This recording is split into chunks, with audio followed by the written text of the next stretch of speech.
मी advocate Yogesh Pawar मधी सपाटीच्या नावाने जो विनयबंधाचा गुन्हा नोंद आहे आणि जो व्हिडिओ सोशल मीडियामध्ये जो प्रसारित झाला होता त्याच्यामध्ये जे पीडित आहे त्या पीडितेचा कायदेशीर ॲडव्होकेट मी आहे। आज सुधीर ठट म्हणून नामक कोणी तर नेता आहेत शरद पवार गटाचे जे नेते आहेत त्यांची स्टेटमेंट अशी आहे की ती हनी ट्रॅप होता, तो जो पीडितेचा जे आहे ते हनी ट्रॅप होता। वास्तविक पाहता त्यांना अशी स्टेटमेंट देता येत नाही। त्या गुन्ह्यामध्ये चार्जशीट जमा आहे। सपाटेंचे त्या पीडितेस संबंध ठेव म्हणून जबरदस्तीसाठी 9-10 फोन होते, असे 19 फोन आहेत। ते सीड्या ते काढून त्याच्यामध्ये चार्जशीट जमा आहे।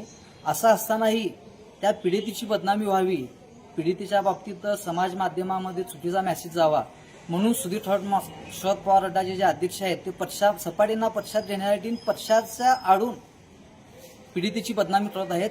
ह्याच्याबाबत त्यांनी 24 तासाच्या आत माफी मागावी, अन्यथा मी उद्या शरद पवार साहेब जे म्हणजे राष्ट्रीय अध्यक्ष आहेत शरद पवार गटाचे शशिकांत शिंदे आणि सुधीर ठट ह्या तिघांच्या नावाने नोटीस पाठवून इथं डिस्ट्रिक्ट कोर्टामध्ये प्रायव्हेट दाखल करणार आहे। तातडीने त्यांनी माफी मागावी।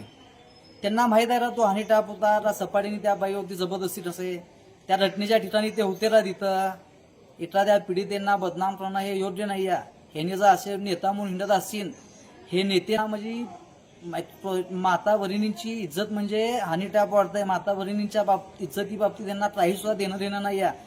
ही डेंड्याचे तातडीचे नेते आहेत म्हणून त्यांना धडा शिकवण्यासाठी आणि सातत्याने शरद पवार साहेबांचं नाव घेत आहेत।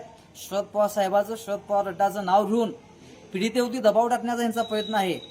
म्हणून शरद पवार पक्ष राष्ट्रवादी पक्ष हा शरद पवार गट त्या पीडितेची बदनामी करण्यात पुढे आहे। म्हणून राष्ट्रीय अध्यक्ष शरद पवार साहेब, शशिकांत शिंदे प्रदेशाध्यक्ष आणि इथं जे अध्यक्ष आहेत सुधीर ठट यांना मी उद्या नोटीस पाठवून कोर्टात दावा दाखल करणार आहे। यांनी 24 तासाच्या आत माफी मागावी, अन्यथा पुढच्या कायदेशीर गोष्टीसाठी त्यांनी सज्ज असावं। बंधुप्रेम न्यूज चॅनलला लाईक, सबस्क्राईब व बेल आयकॉन दाबायला विसरू नका। धन्यवाद।